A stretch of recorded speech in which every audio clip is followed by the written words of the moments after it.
It's recording. Recording. Let's see if this will go live. Oh, wait. Good. I'll let everyone in. You can. Go ahead, Mike. I'm gonna just try to log in. Okay. Hello. Hi, everyone. We're just going to give some time for people to start logging in. We'll be starting shortly.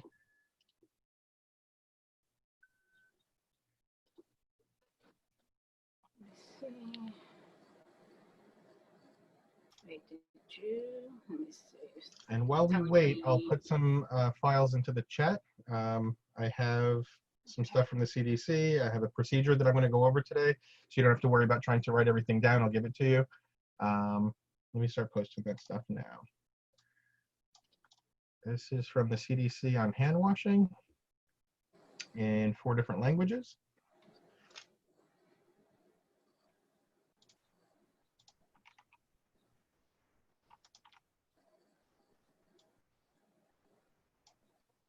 Here are the procedures for hand washing and the procedure for wearing a mask. Oh, I think it is. Okay. I think this is it.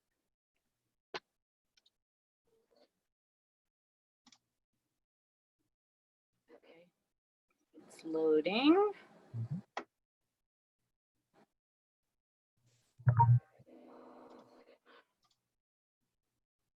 hope this is. I see something. One second. Do you see the files? Okay, good. Yeah, I think we're live. I think I see it now. Yes, I see it, and it's recording. Good. Okay, so that worked out fantastic. See, we need the first one just to, you know, Right. For practice. Yeah. learn how to do it. Yes, absolutely. We have 7. Once we get to about 30 or so, we'll start. We have Okay. 50 people that are registered, so if we get something like half, that's reasonable, I think. It is a nice day outside. I don't know if it's beach weather.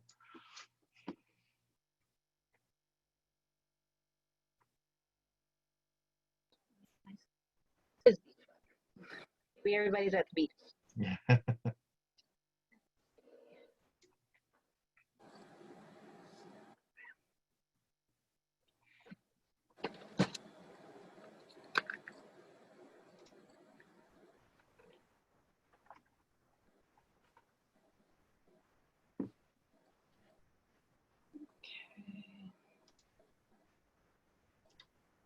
Cheryl, I'm going to disable the waiting room. This way people Okay. can start popping in, okay? Okay.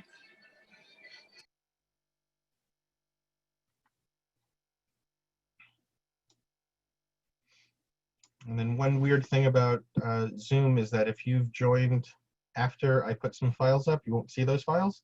So I'll just keep posting the same files up periodically. This way anyone new coming in will be able to grab the paperwork.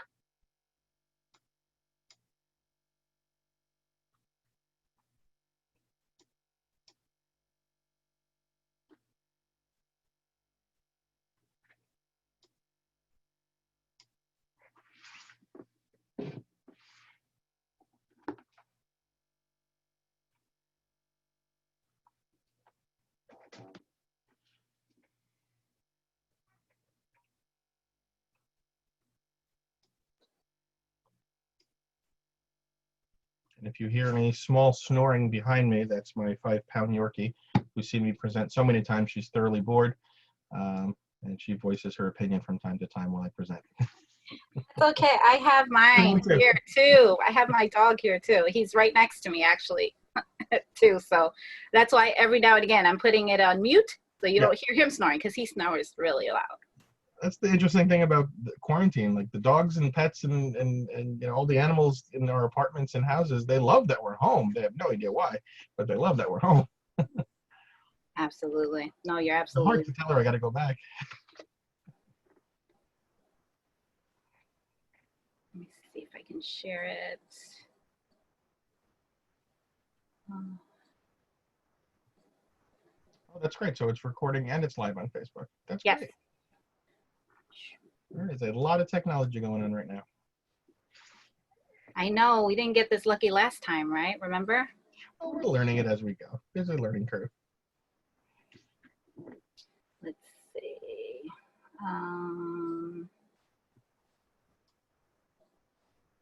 All right, so I shared it to the group, so hopefully that works too. Mm-hmm. Okay. What I'll do, since you have files in there, I'll go ahead. I'll go ahead and actually add the context information as well. Let's see if I can access it from here.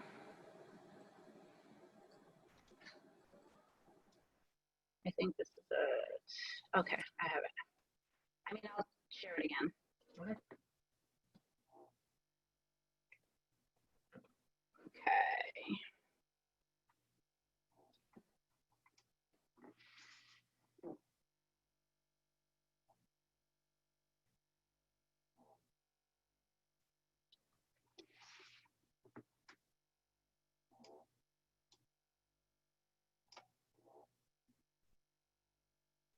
And if you just joined us, I put a bunch of files in the chat.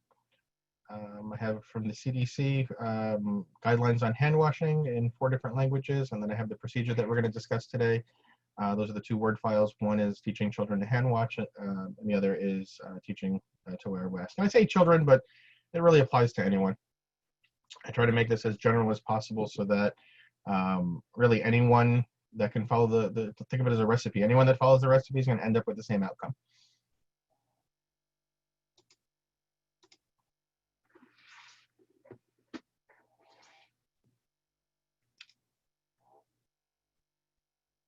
Celia does not see any files. Let me see if I can try that again.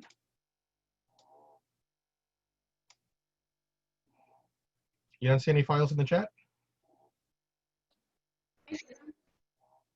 No, not yet. Oh, it might take a minute for them to load up. Okay. But you should see 4 PDFs and 2 Word files that are going to be, and I think you just click on them and it'll download to wherever files go on your computer.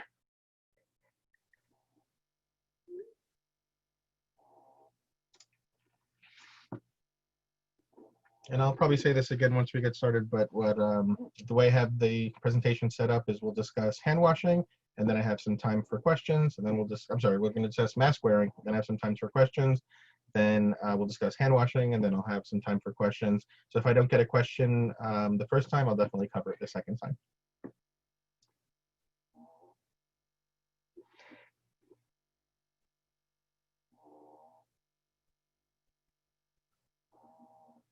And I'm wondering if any people that registered are watching it on Facebook instead.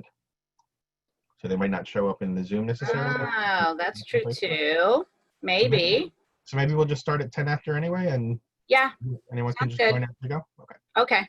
I mean, the only thing is if they do that, the people that registered, then they won't be able to see the files because I actually have it on my phone. I just see us talking, that's it. So if you guys are watching on Facebook and you registered, click on the link to join us directly on Zoom so that way you can access the files and you can also ask your questions. We can do questions 2 ways. If you're more comfortable typing, you can just type it into the chat. When I put up the slide for questions, if you want to talk, there's 2 ways to do that. You'll see a little blue box in the upper right-hand corner of your screen with 3 dots. If you click that, you can mute yourself or unmute yourself. But I found an easier way is if you just hold the space bar, kind of like a walkie-talkie. You could hold the space bar, say something, let go of the space bar, it goes back to mute. Oh, that's cool. I didn't know that. Yeah, there's lots of stuff we figure out along the way. Well, all right then. I love learning. I've been doing something wrong for a number of years.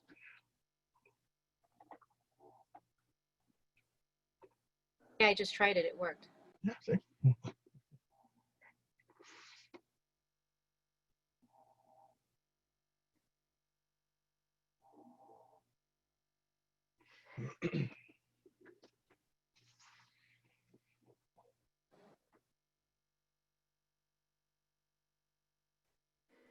Mike, we're at 5:09, so I'm actually just going to start sharing my screen for the intro.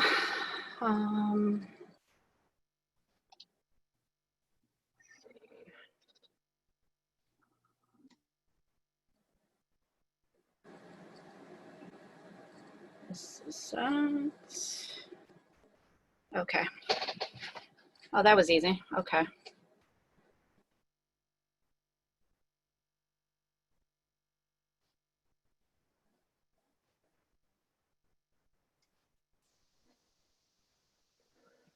Mike, you want to go ahead and start? You want me to start?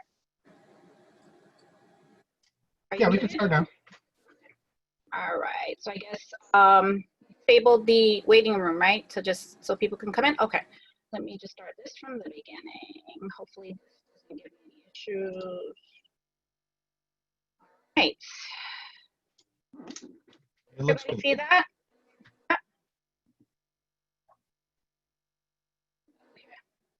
Great, so let's get started. So good afternoon, everyone. First of all, I want to thank each and every one of you for attending our virtual meeting this afternoon. Dr. Mike and I are very excited to offer this valuable training at no cost to its participants that unfortunately has been in response to this pandemic that we are currently experiencing. 19 has created a need for everyone, including children, to learn new skills. Children of all ages and abilities may need to learn to tolerate wearing a mask for hours. Hand washing is now more important than ever. This workshop will focus on teaching parents, caregivers, educators, and professionals in the field the skills they need to be able to teach children how to wear a mask and wash their hands. First, let's talk about our technological logistics. Please note that this virtual meeting is being presented for educational purposes for parents, caregivers, educators, and professionals in the field. Should you have specific needs, you can email myself or Dr. Mike so that we may refer you to the proper resources. Please be aware that this virtual meeting is being recorded and in some cases also being streamed live. It will be published after the meeting today for the intention of both promotional and educational purposes.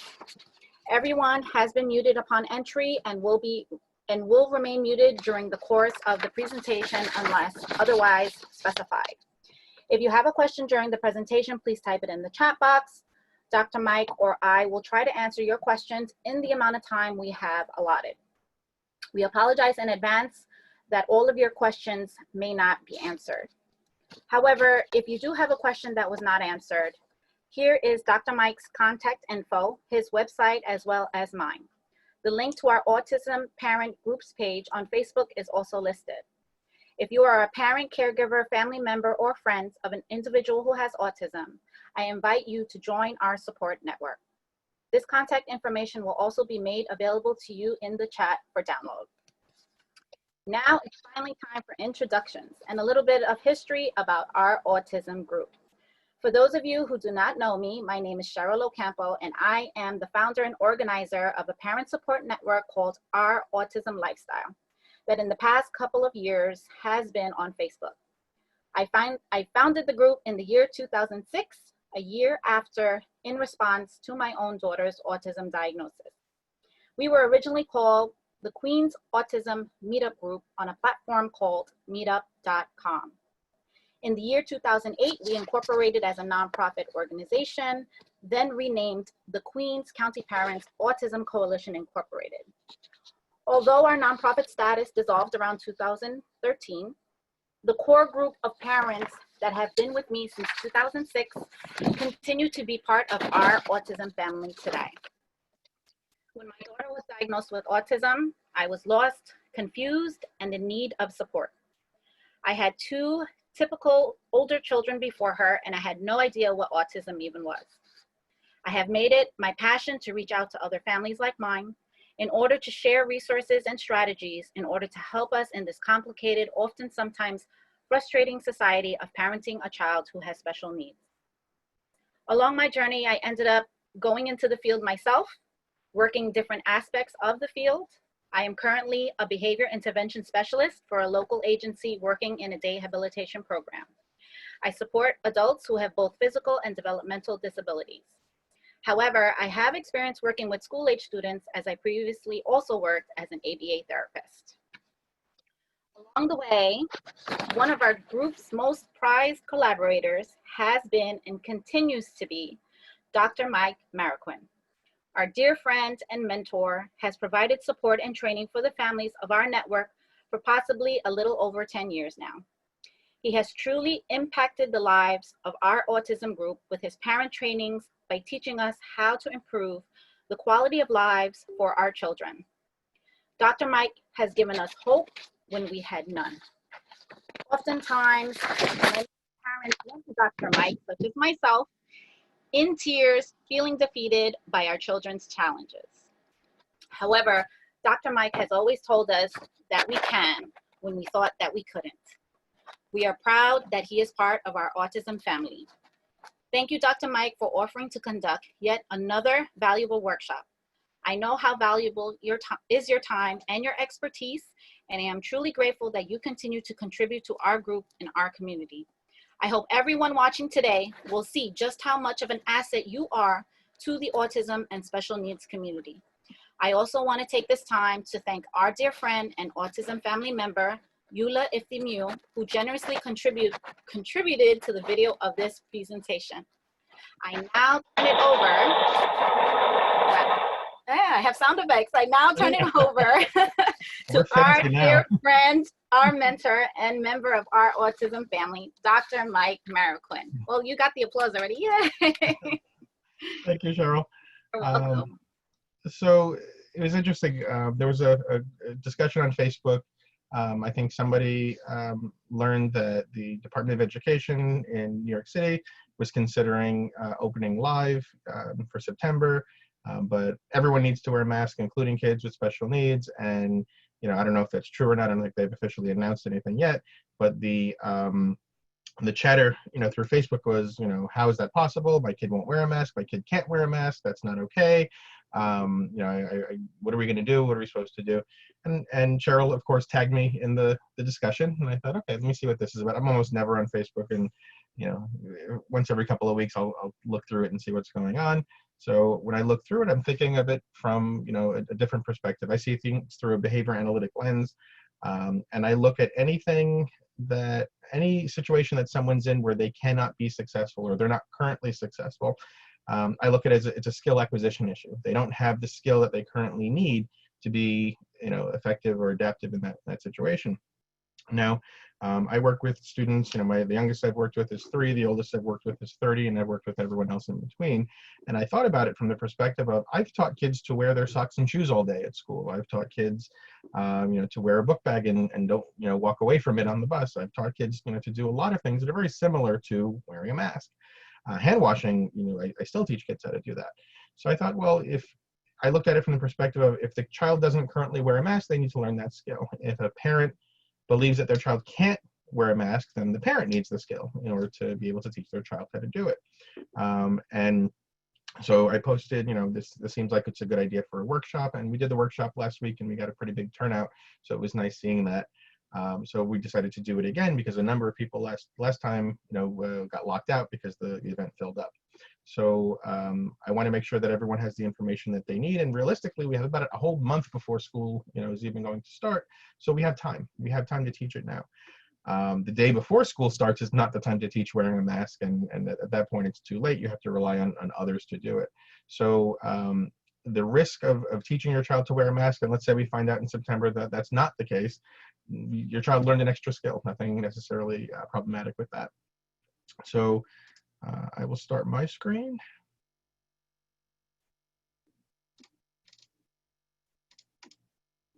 How does that look?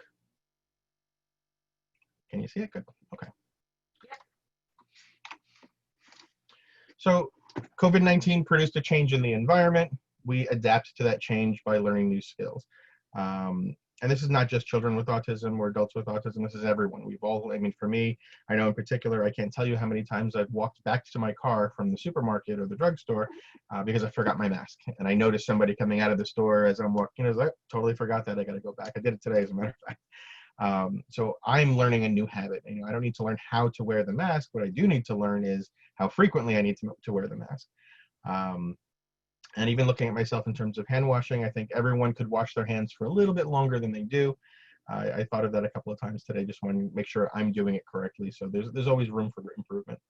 Many children don't like wearing masks because it's new and unusual and it can be uncomfortable.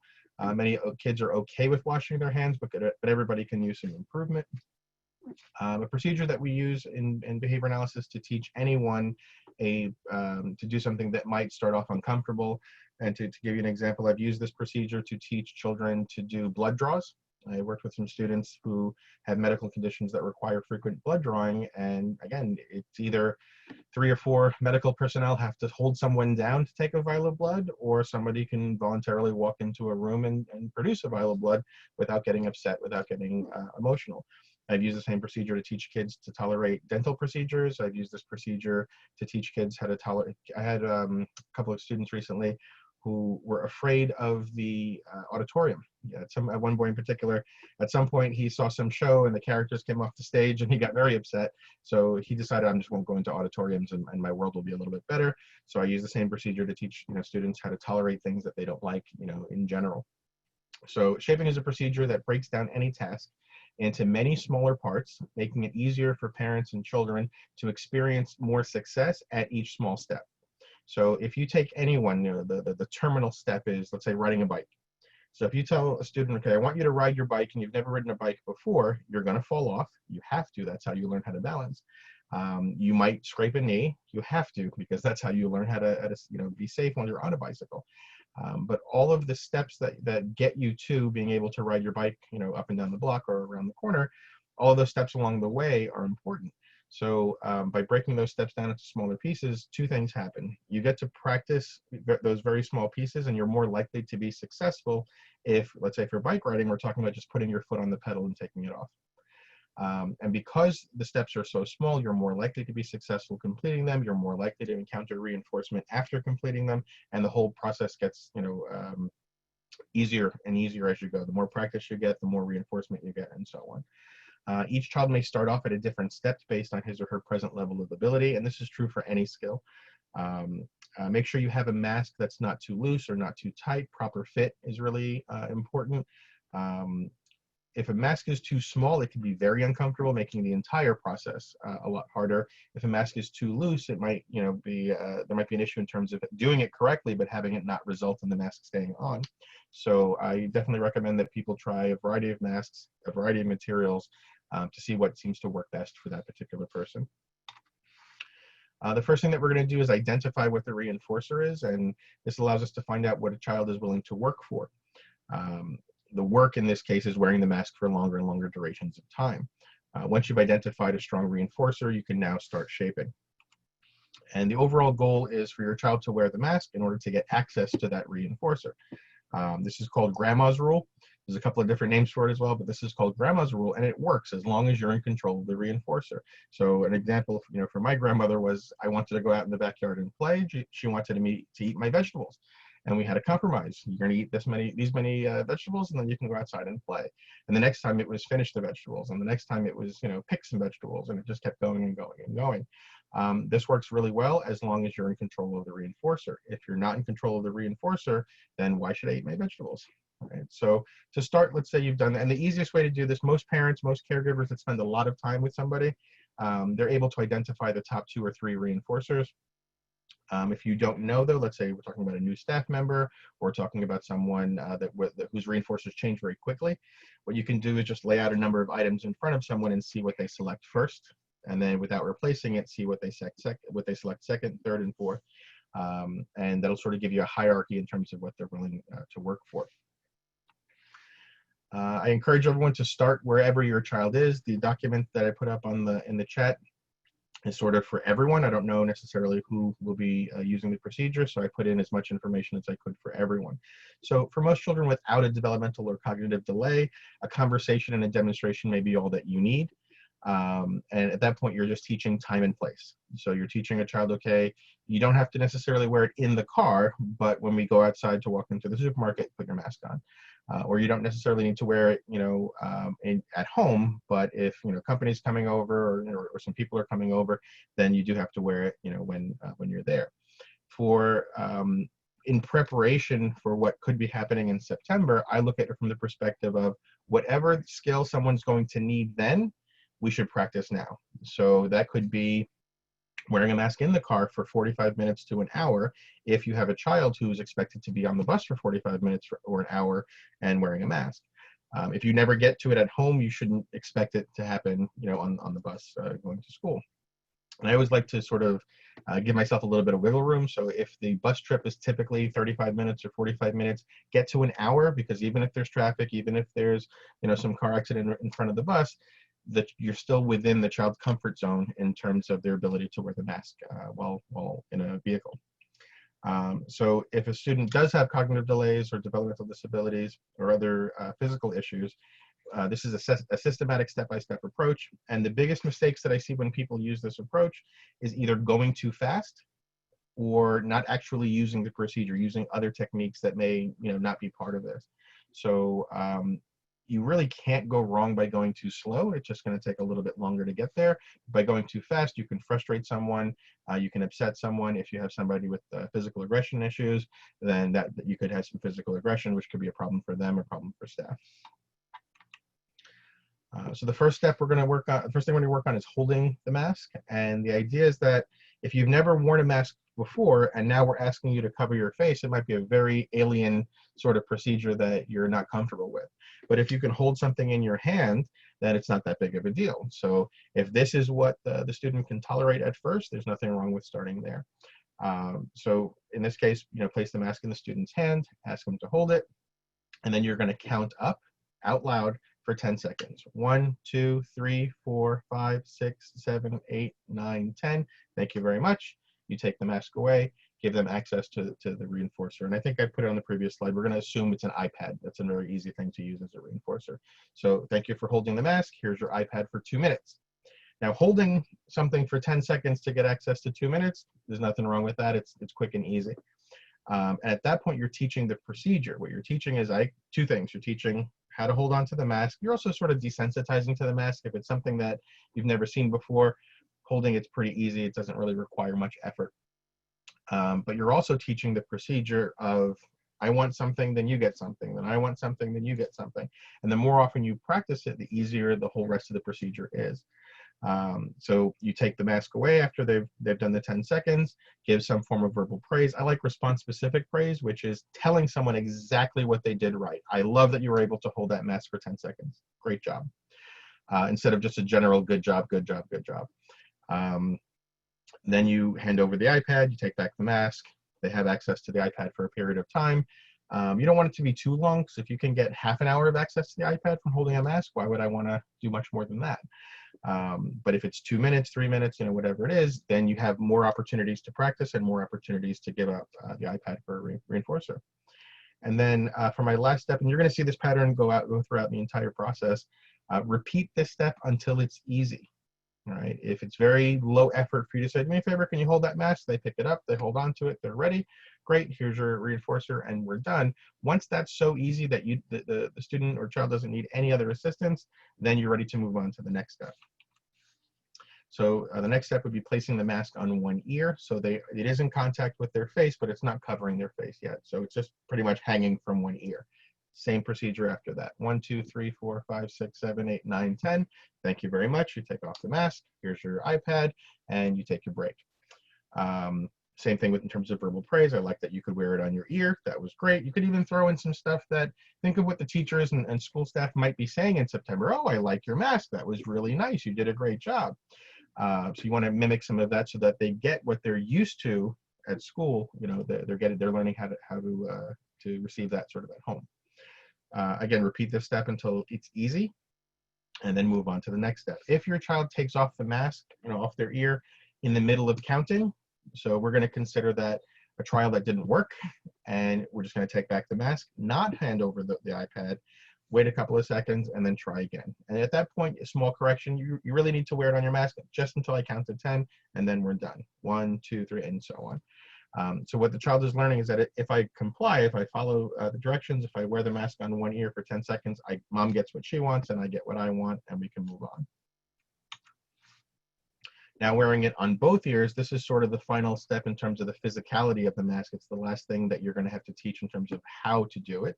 So, but they already have half the procedure. They're wearing it on one ear. Now they wear it on the other. Same thing. 1, 2, 3, 4, 5, 6, 7, 8, 9, 10.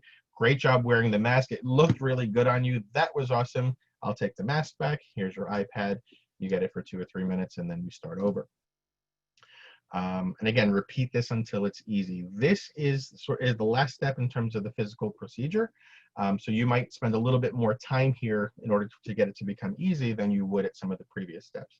But it's not that far of a leap from wearing it from one ear to wearing it on two. And this is where fit becomes a big issue. So if a student has it over their chin, but it's not over their nose, this is the time that you want to make those small corrections and make sure that it's on completely, because once you've mastered this step, we're no longer, focusing on the function of the mask and its placement, because someone's already knows that.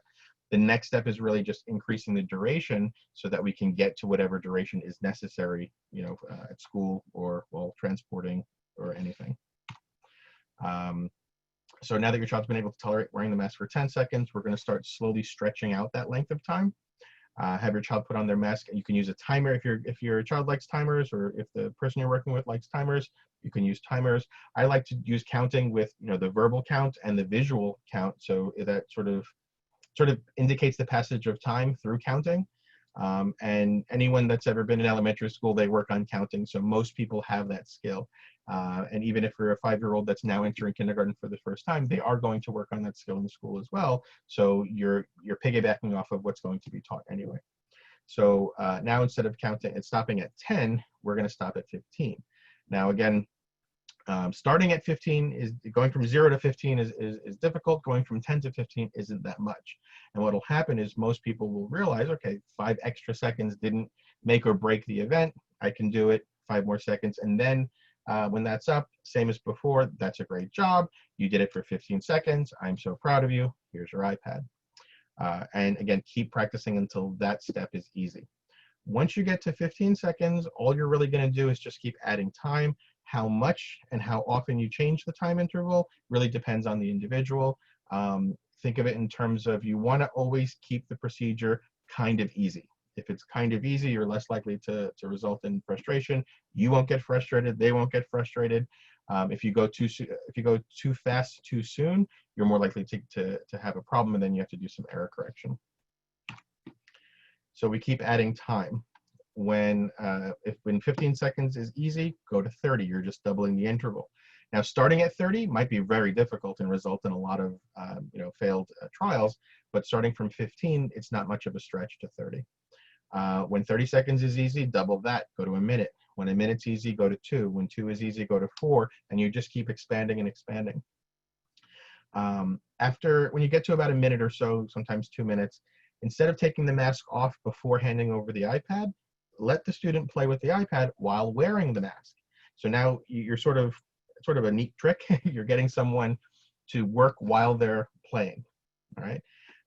So they get their 2 minutes of the iPad. At that point, when you're able to wear it for a minute or 2 minutes, it's not necessarily uncomfortable or harder now that you have your iPad. As a matter of fact, most people, if they've worn it for 1 or 2 minutes, don't necessarily care that it's on while they're playing with their reinforcer or whatever the reinforcer. It's very easy if it's an electronic.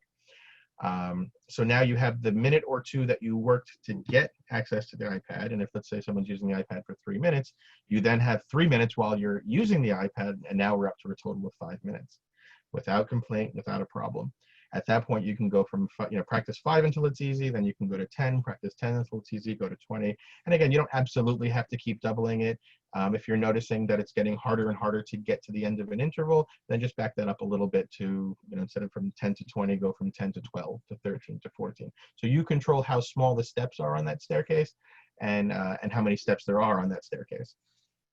And again, the more you practice at a smaller step interval, you're increasing tolerance.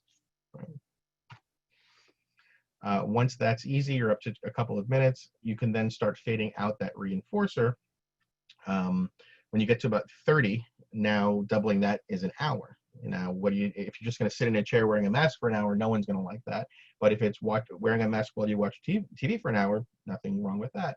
If it's wearing a mask while you're listening to music or playing on a computer, anything that doesn't require your mouth, basically. I think the only way you would be able to do that is with food. So when you get to 30 and 30 is easy, then jump over to an hour. Now that you have an hour, you have a couple of things that you can do. For most people, you can really stop there. So someone could wear a mask for an hour. After an hour, they take a 5-minute break. Then they put the mask back on, do another hour, then they take another 5-minute break, back and forth, and so on. If your child can tolerate an hour, keep going.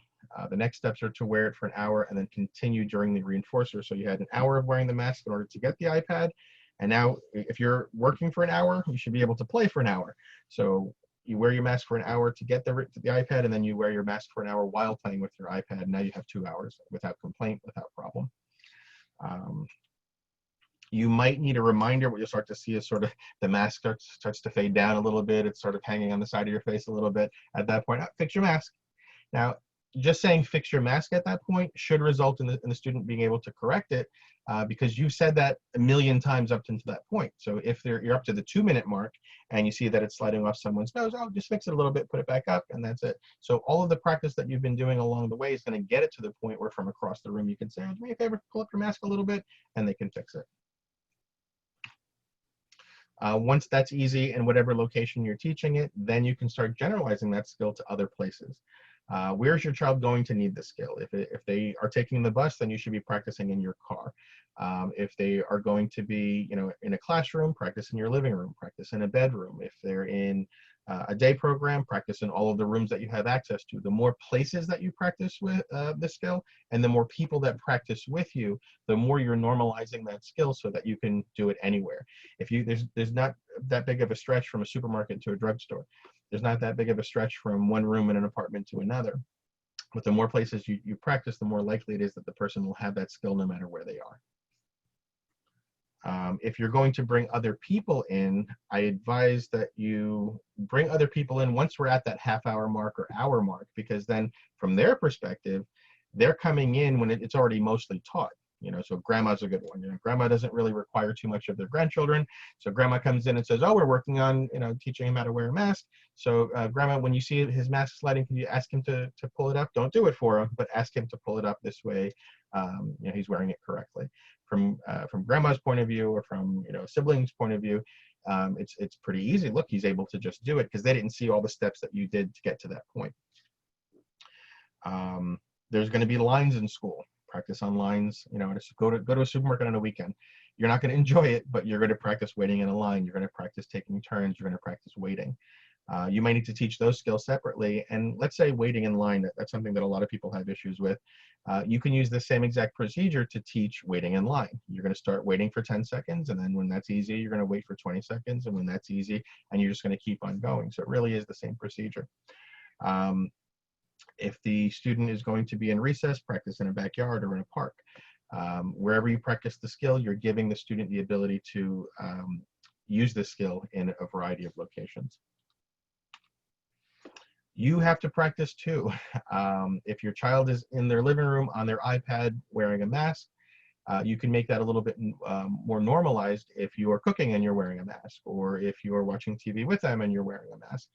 If it shouldn't be that you have to wear the mask, but because you need the practice, but I'm not going to wear it because I don't need the practice.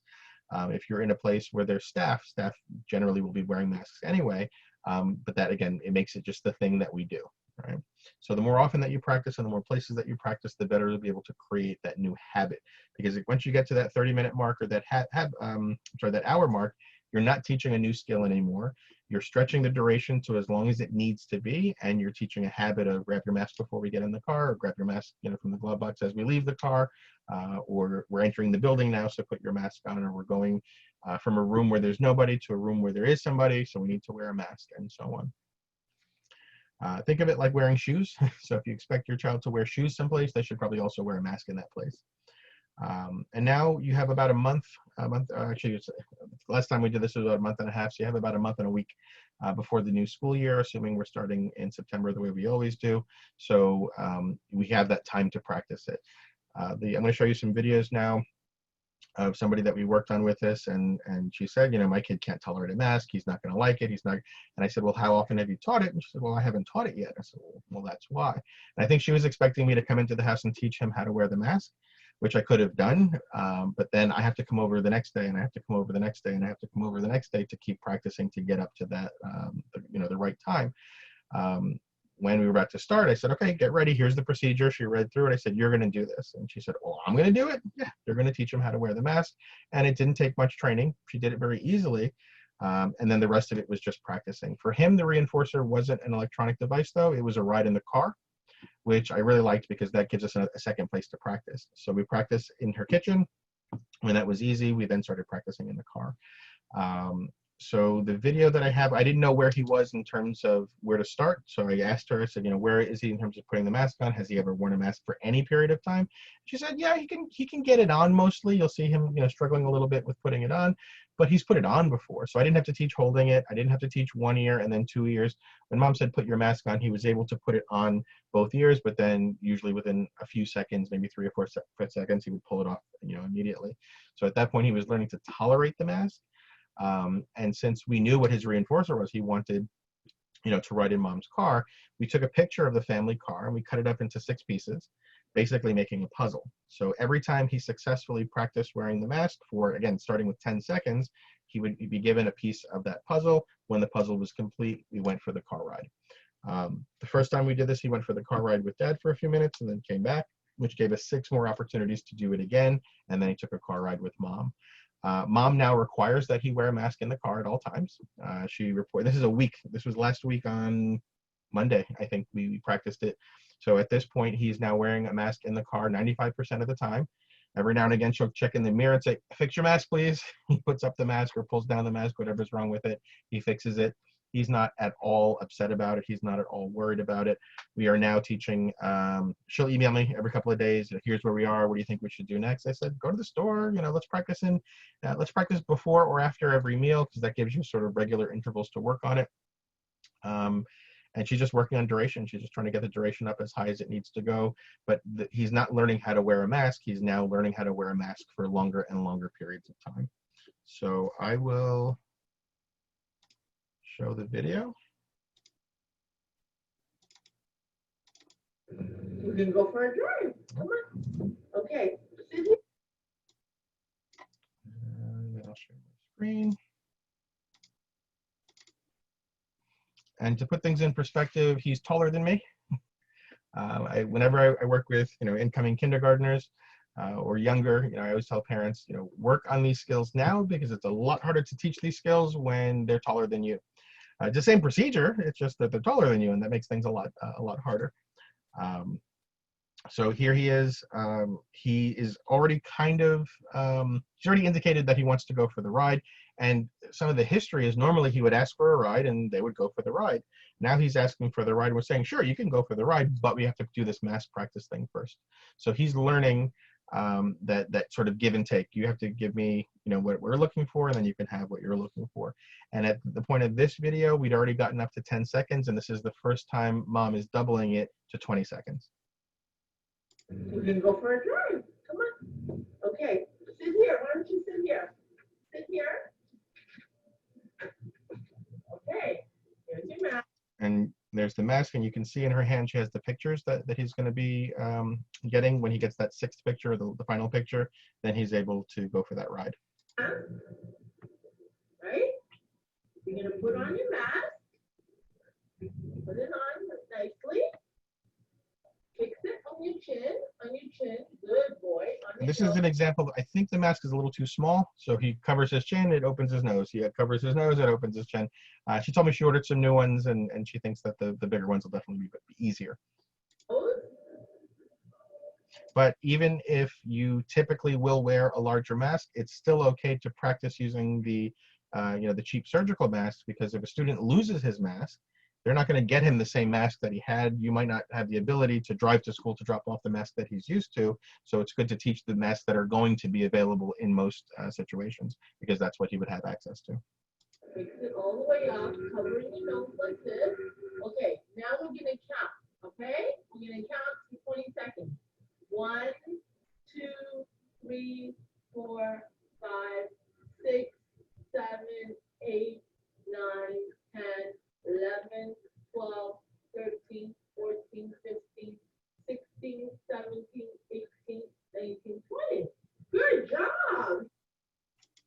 was it. You can go for a drive.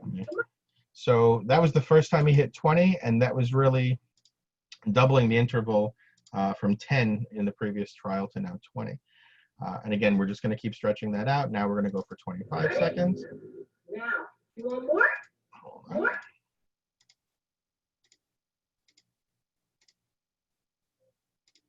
So now here we're going for 25. You want to put the gun up? You want to go for a drive? Okay. We're going to count again. 1, 2, 3, 4, 5, 6, 7, 8, 9, 10. You have to sit down. I have to count. You have to sit down.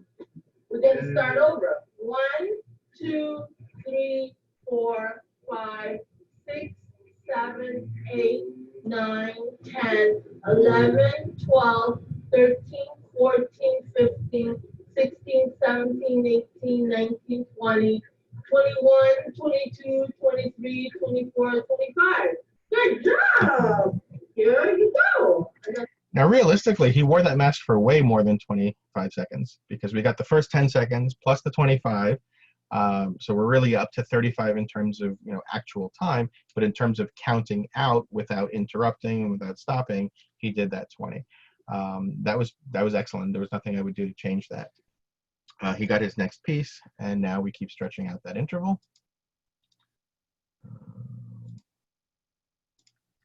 And then the last video.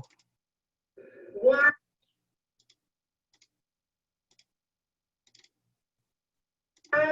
2, 3, 4, 5, 6. He's starting to do the hand motions. He's picking up on when mom's fingers stop and when she stops counting, I'm done. And then I can get my puzzle piece, and eventually we're getting closer to that car. So he's starting to pick up on the procedure, which is called learning set. Every time you teach something, you are teaching that skill, but you're also teaching that teaching procedure. In the beginning of most, kindergarten experiences for kids, they're learning to open a book. Teachers will help show them the page they need to get to.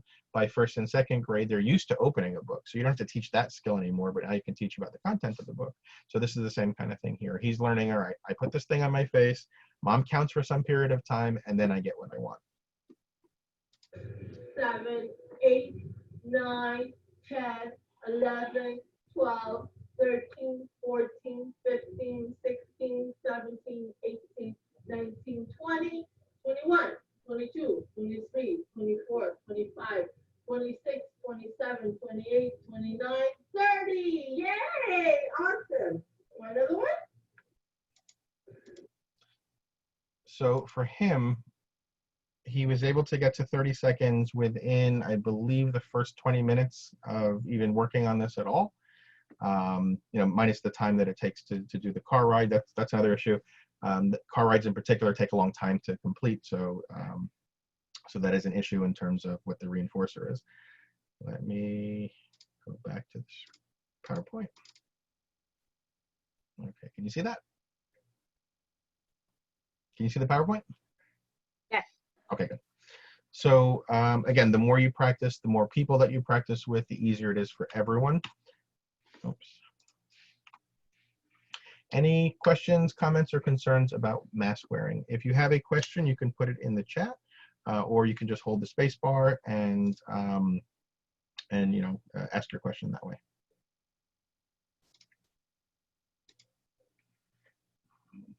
And here's a good time for anyone that's joined us more recently. You won't see the files. I'm going to be putting a couple of files into the chat room now, and this is the same procedure, the same method that I'm describing. This is the same thing written out, so you have it all. And if you just click on either the PDFs or the Word files, you can be able to download it on your computer. Okay, let me make sure I didn't miss any questions. Does anybody have any questions? No? Okay, so if you know someone that needs this skill, I would always argue, this is now more of a staff training issue. How do you get staff to be able to do this? If you have a staff member that's going to work with someone, you have two options. You can give them the easiest person in the world that you have access to have them work on that, or I recommend starting with the most difficult person that you have access to work on that, because once they learn that skill with someone that's going to give them a hard time, anyone else after that is easier. So I always say, any good therapist is only as good as the toughest kid they have to work with. And that keeps you in good practice. So that's definitely something you can look at. I wouldn't want to put anybody in danger, in a dangerous situation, but if you can teach somebody that's taller than you how to do this, you can teach anyone that's smaller than you how to do this. And Cheryl, I don't know if you can see it through Facebook Live, but are any questions popping up there? If not, I'll move on to the next section. No, only people tagged, just like 2 people. Well, I tagged her. Okay. But I don't see any questions coming in. But if anybody's, I do see that there are 7 people watching on Facebook. So if you guys have any questions, those of you who are watching on Facebook, you guys can go ahead and type it in the comments. I can try to see if we can have Dr. Mike answer your question. All right. So I'll move on to the next section, hand washing.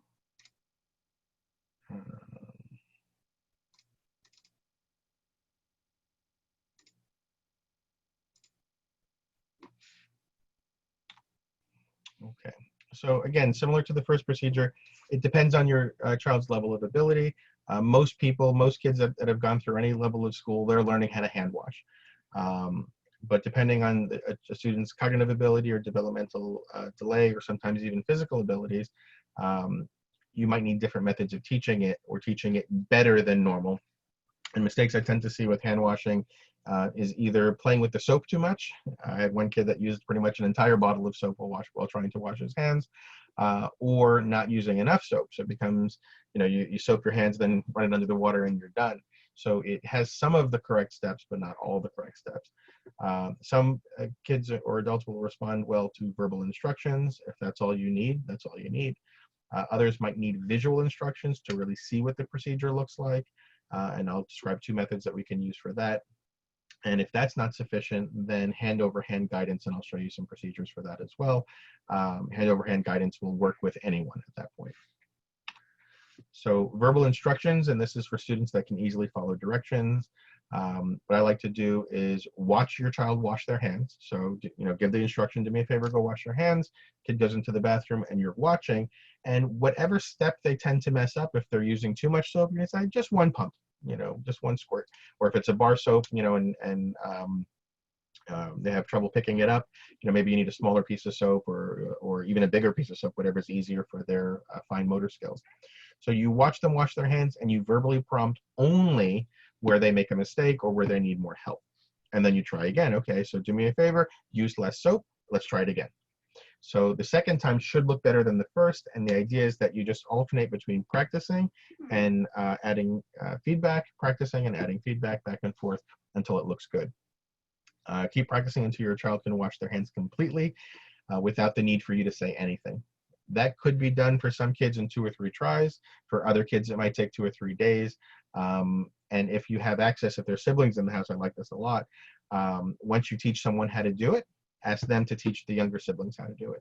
If you have an older sibling in the house, go over it with them. You can have more conversation. If there's no disability there, you're able to have a better conversation and say, listen, I'm trying to show this to your younger brother or your younger sister, so here's what I want you to do. Now can you practice with them? So if you're providing some instructions, a sibling, a grandparent, mom, dad, whoever, the more people that are working with the student, the easier it is for them to learn, okay, if I make a mistake, someone will help me. For students that might not respond well to verbal instruction, we can use visual instruction. You can go to Google Images and just put in, step-by-step hand washing pictures. And that's how I found this one. And what's good about this is that you can, if the student might have difficulty either understanding you or attending to your verbal directions, you can just point at the step that they need to practice a little bit more. So, turning on the water, wetting the hands, getting soap. What's good about Google Images is there's millions of pictures of everything. If you expect the child to use bar soap, then you can find a set of instructions that use bar soap. If you expect the child to use liquid soap, you can find that. If it's the foam soap, you can find that. And I really recommend you practice with all those different forms of soap. This way, you're less likely to encounter, the child is less likely to encounter something that they've never seen before if you practice all the different possibilities. And even something as simple as liquid soap or foam soap, practice with a full bottle, practice with an almost empty bottle. Those are all different conditions that somebody might find themselves in. So similar to verbal instruction, you watch what they're doing. Wherever they get stuck, you point to that picture, let them practice, and you keep practicing back and forth until they no longer need any assistance with hand washing. If your bathroom if there's something unique about your bathroom, and that's the interesting thing, we might, let's say, teach hand washing at school, but the sink at school looks nothing like the sink at home. You know, at home it might be something like this, where you have the two easy to turn handles. At school you have a button that you have to press that requires two hands and all of your weight to be able to get it to move. So the more different types of faucets and sinks and places that you're able to practice it, the easier it is. Starbucks tends to have fantastic looking bathrooms. So if you're out and about and you've already taught mask wearing, that makes it even easier. Have your child put their mask on. We're going to stop at the Starbucks and use their bathroom. Just because it's going to be different soap, just because it's going to be a different sink, just because it's going to be something that you're not used to, now you have a child that can wash their hands in Starbucks or mom's house, grandma's house, the upstairs bathroom, the downstairs bathroom, all the different places that they might need to use that skill. If visual, meaning static pictures, aren't good enough, you can go for videos. And again, YouTube is full of videos on hand washing. What I like to look for in a video is something that's brief, something that doesn't have a lot of production quality, a lot of production value, where there's words going back and forth and colors and letters and sound effects. All those things can be distracting. Washing your hands is actually pretty boring, so you want to find a pretty boring video that shows it, because that's what they're going to expect. You can make the video yourself with your phone if you have, again, access to younger or older siblings that can do it easily. Take a video of them doing it and use that video to work with the person that you're trying to teach. Again, I like live videos with very few comments and distractions. There's less to get stuck on. So you're going to, again, watch your child wash their hands and rewatch the video. What's good about video is that you can stop, start, pause, rewind, get to whatever spot where a student's having an issue with, and just keep watching that section over and over again. And keep practicing until your child can wash their hands completely without needing the visual. And again, just like with the mask wearing procedure, when it's easy, that's when you're done. At that point, you're no longer working on teaching a child how to wash their hands. You're then teaching them when to wash their hands, and we'll cover that a little bit later after the next step. And again, if you have access to older kids, have older kids teach younger kids. You just have more people that are practicing it. The final procedure is called hand over hand, or guided compliance, or graduated guidance. There's lots of different names for it. And this is a procedure where you guide your child's hands to complete the task. This is a good photo of that same procedure. She's standing behind the child, and the reason she's doing that is if you're next to someone, you can prompt them through all the different steps, but you're also part of the scenario. And it's very difficult to fade people out, and you end up with something called prompt dependence, where someone is able to do the skill as long as you're there helping them. And that's really not independent. They're dependent on the person that's there. But if you're standing behind someone and your hands are over their hands, you're guiding them through the procedure. And just when you start to feel, because initially it's a little bit awkward, where they're not sure what you're doing, you're not sure what they're going to be doing, and you're going to start to feel some resistance in the hands. They're not sure what you're asking for.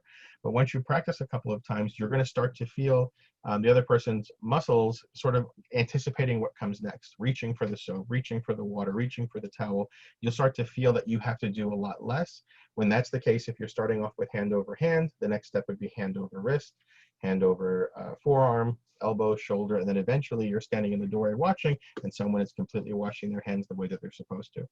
Well, when that's done, you could be 2 or 3 steps away, and eventually you get to the point where you can say, go wash your hands, and you just trust that it will be done correctly, with the occasional spot check just to make sure.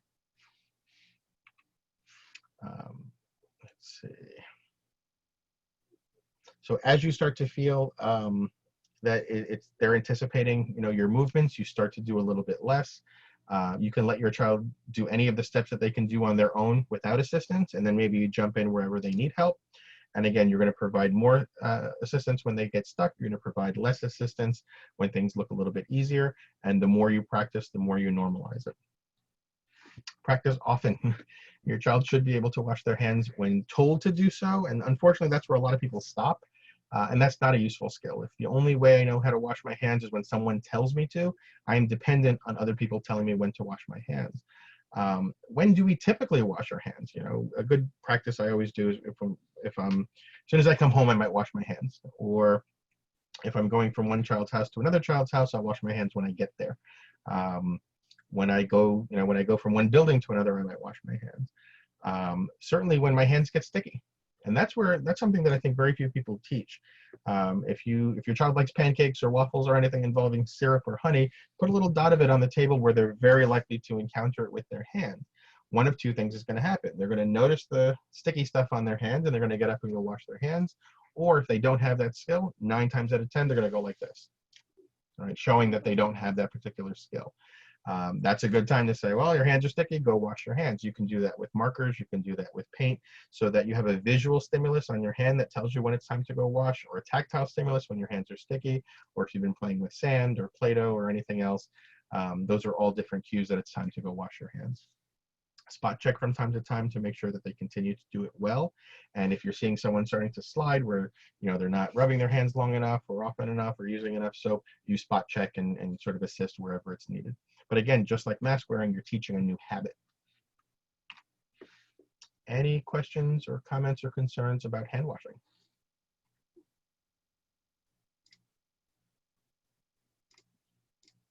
So you can teach both simultaneously. You can teach one before the other. There's no particular, rationale for using. I like to teach both, especially if a student is learning, I wear my mask and I get my reinforcer. It's not that big of a stretch if I wash my hands and I get my reinforcer, right? Or if a student says, oh, Mom, can I use the computer? Or however they communicate indicates they want to use the computer. Okay, just go wash your hands. All right, so you're teaching that habit, you're teaching that practice. I also like to teach kids that when they come home from school, wash your hands. Before you get on the bus, wash your hands. I believe teachers are going to be, and if, this might be a good conversation to have, with your child's teacher, how's hand washing going to work? I would like kids to wash their hands when they get into the classroom. I assume schools are going to be reducing as much as they can the sharing of materials, so we can reduce transmission that way. But let's say someone is using a book, they put the book away, we're not sure who touched that book before, go wash your hands. So the more you practice it, again, the more you're creating that habit, and that allows someone to have the skill wherever they need it. Does anyone have any questions on mask wearing, hand washing, anything?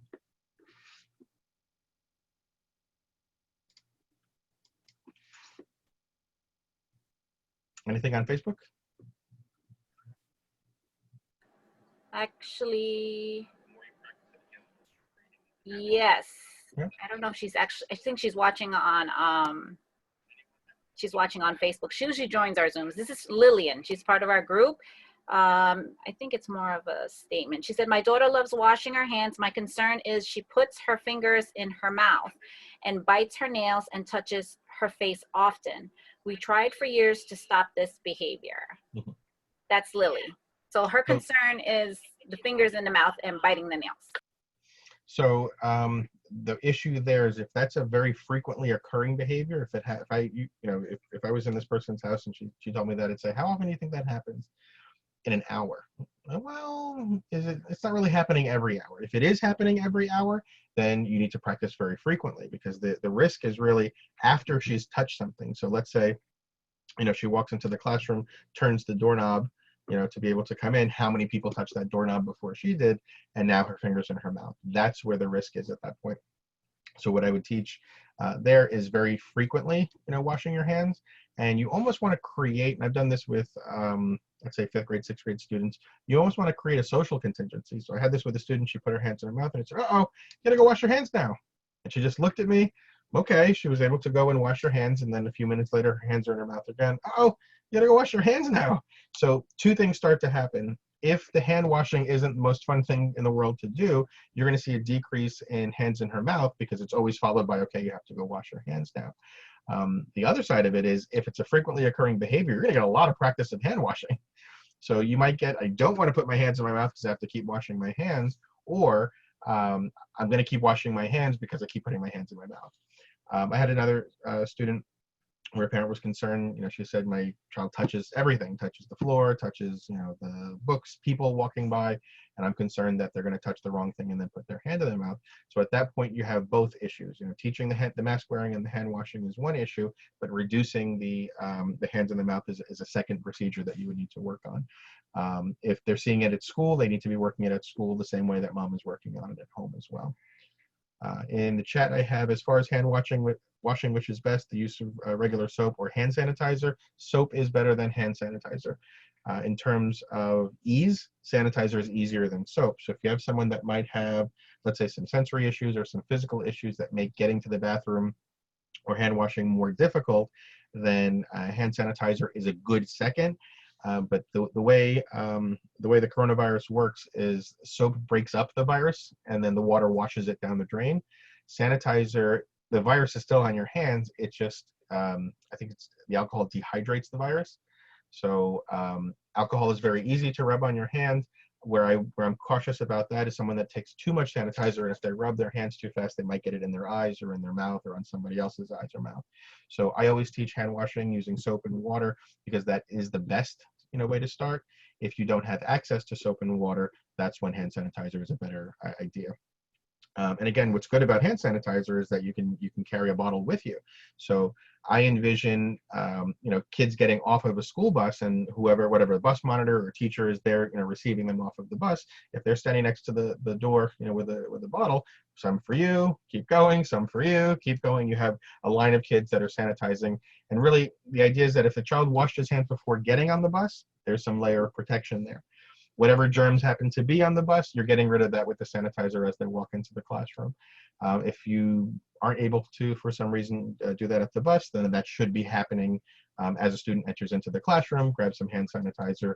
If there's no sink in the room, if there is a sink in the room, use it. Go wash your hands in the sink, no big deal.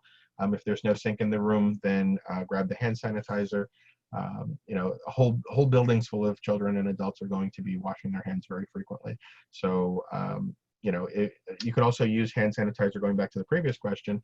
It could be somebody just washed their hands, they put their hands in their mouth, okay, here, get some hand sanitizer. Especially if you're in a hallway, if you're in an elevator, if you're in a staircase, and you don't want to just keep walking back and forth to the sink. I actually have a question.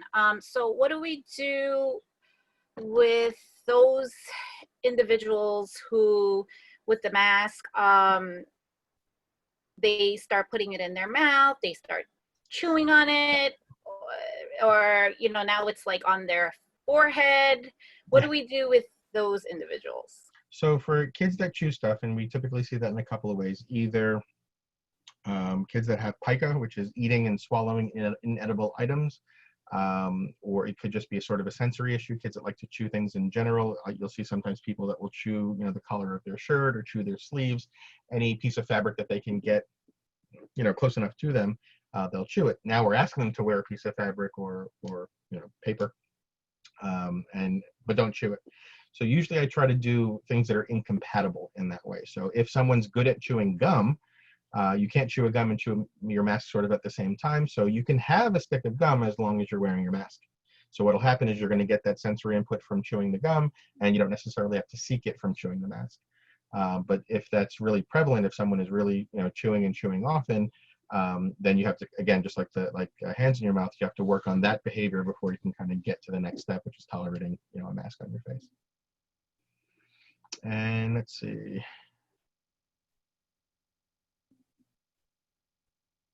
Yeah, so it depends on the setup.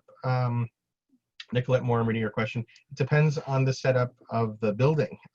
Some buildings might have fewer bathrooms than others, where if there's one or two bathrooms per floor and you have large numbers of people that are expected to use it, the easiest way to do that is to be on some form of schedule.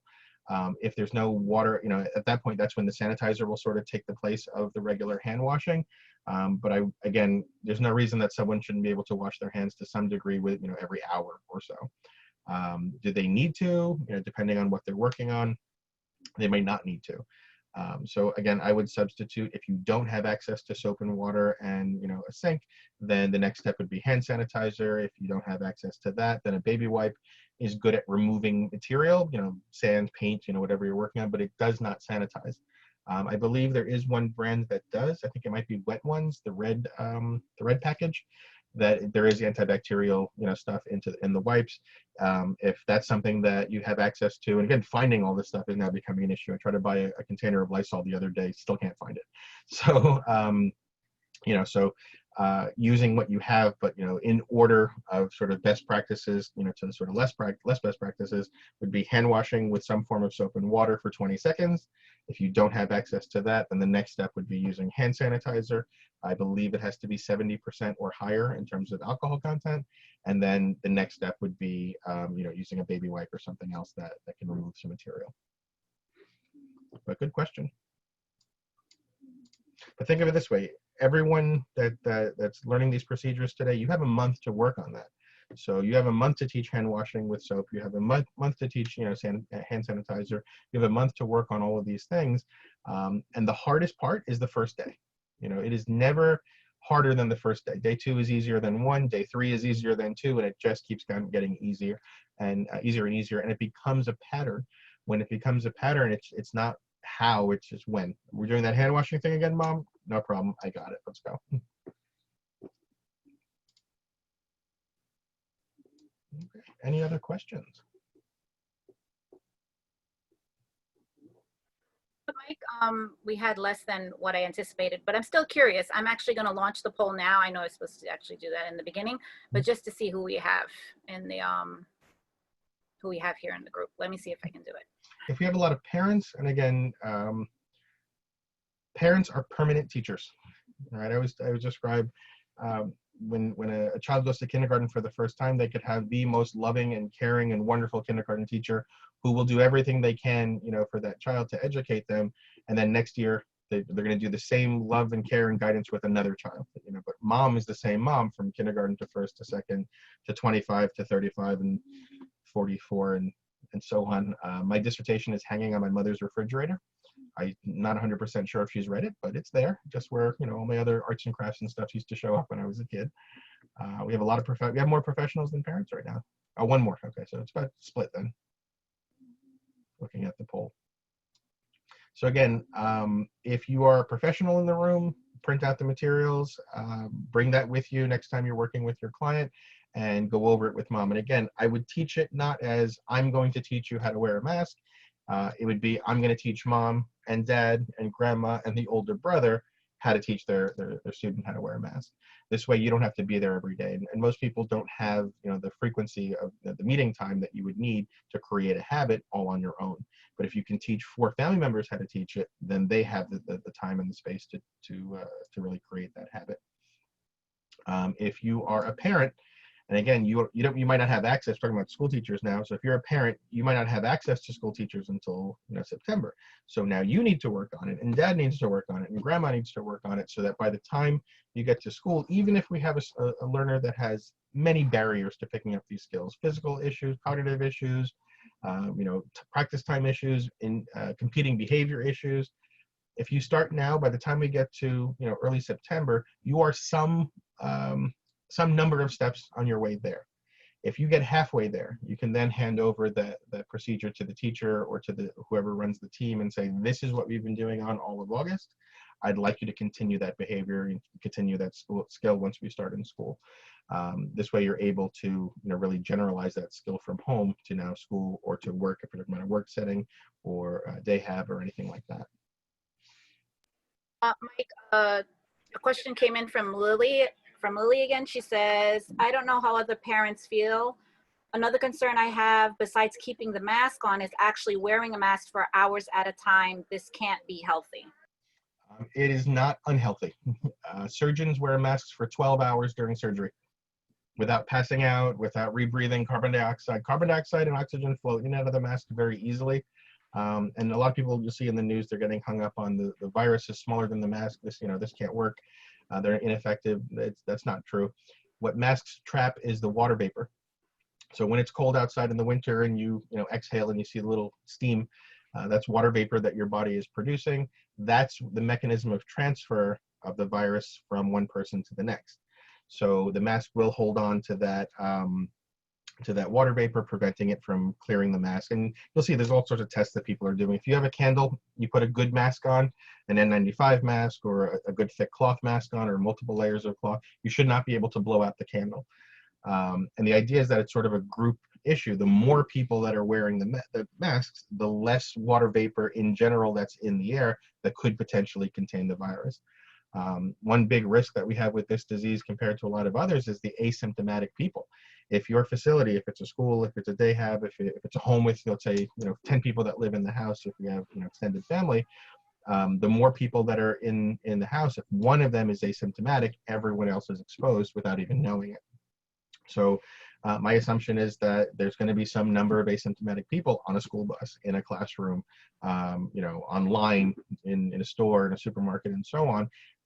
So that's sort of the concern. But in the school district that I work in, we have a live summer program right now because the governor allowed us to do that as long as we can follow CDC guidelines. We have staff that are wearing masks all day, not having a problem. Students that are learning to wear masks for longer and longer durations. The longest I've worn a mask is 6. I was trying to test it to see how far I can stretch it. The longest I got to was 6 hours. The only time I felt uncomfortable wearing the mask is as I was stepping into my very hot car, because it had been parked, for 4 or 5 hours in a parking lot. But I'm generally also uncomfortable with when I walk into the car without a mask. It's just too hot. I want to roll down the windows quick and get the air conditioning on. So yeah, there's nothing unhealthy about wearing a mask.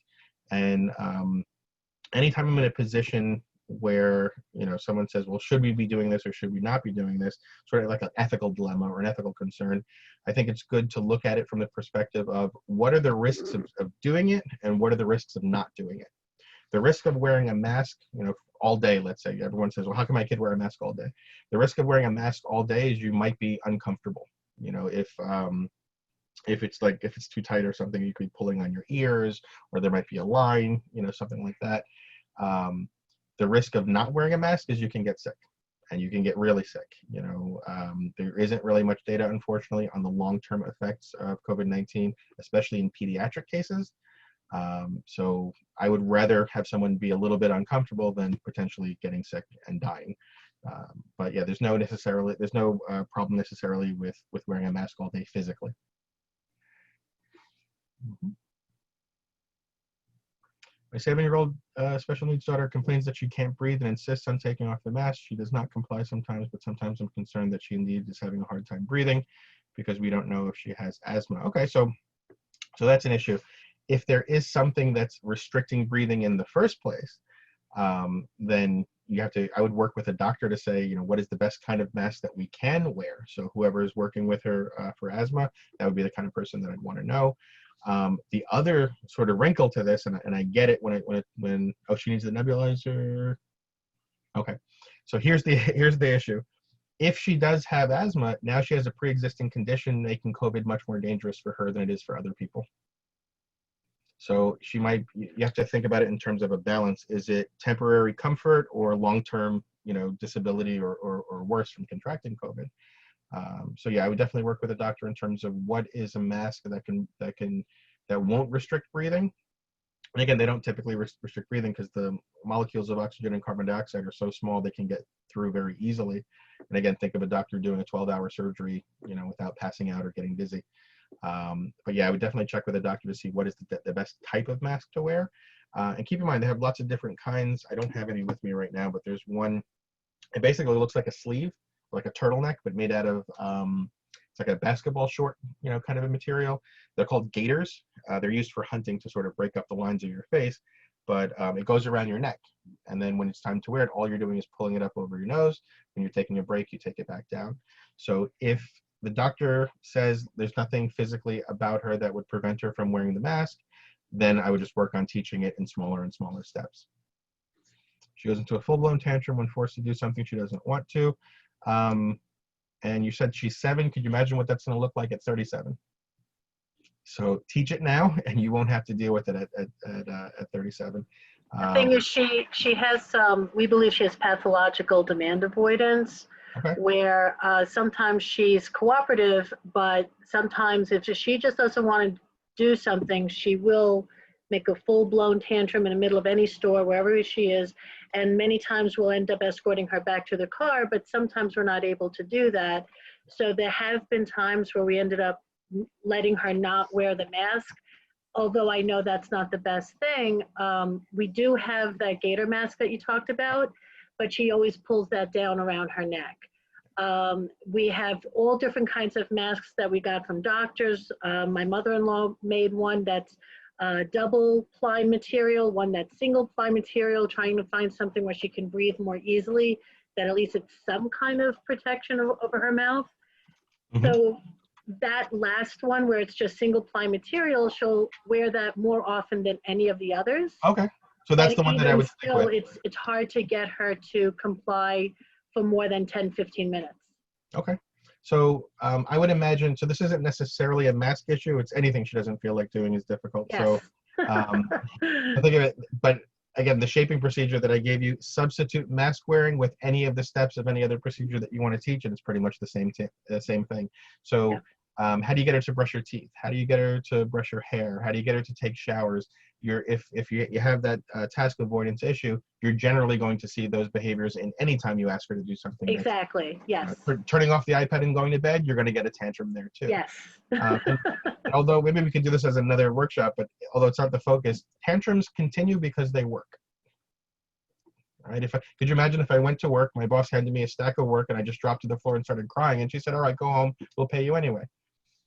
All right, why not? I'm going to do that on Tuesday and Wednesday and Thursday and Friday. But so the idea, you should be working with someone on that sort of task avoidance, and then as many people in the house as possible. You want them working on it too, because if it becomes I'm always task avoidant with mom, or usually the way it works is I'm not task avoidant with mom because she's not giving up, but dad gives up a little bit easier. You'll start to see that the tantrums go to whoever tends to give up. Right, but I would be more concerned about a student with asthma contracting COVID than I would about a tantrum because she didn't feel like wearing a mask. And You're then, absolutely right.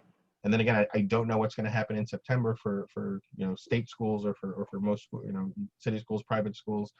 If they say, well, she needs to wear a mask in order to be on the bus, if you can't get her to wear the mask on the bus, then you're driving, or let's say it turns into an argument, and you have all the evidence that you need that says she can't wear the mask.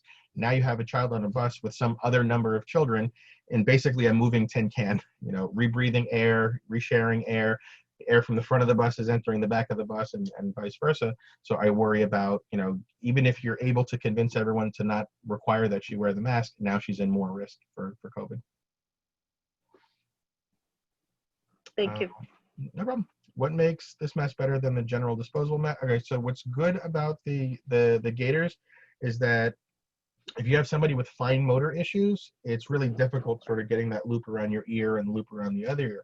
What tends to happen is other people do it for you. So you have the teacher, the nurse, the parent, grandparent putting the mask on you. What's wrong with that is that now you have someone that, unless someone is going to be sitting next to your child on the bus making sure their mask stays on, it might be on when the kid leaves the house, or it might be on when the kid leaves the classroom. But if at any point it falls off, then you're not wearing your mask anymore until somebody else corrects it for you.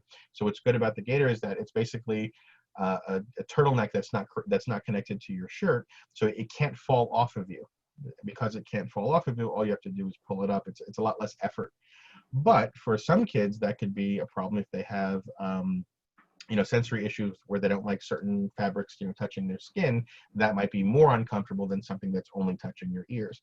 So I really suggest get as many different types of masks as you can find, and play with all of them, or teach all of them, so that a child can wear any mask that they need to, or that they have access to.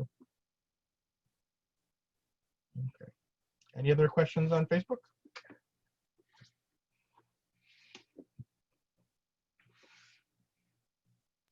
Oh, I don't see anything on Facebook, Mike.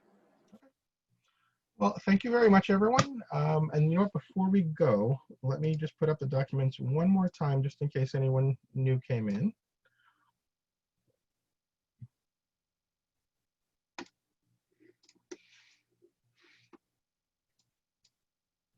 Okay.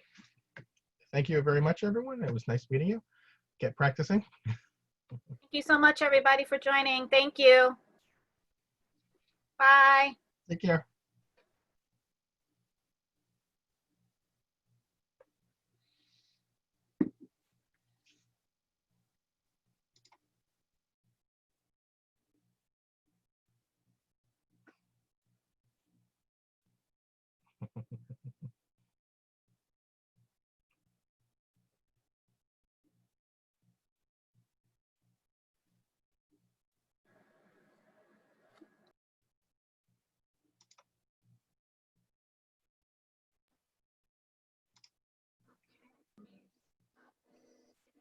Okay, that was it.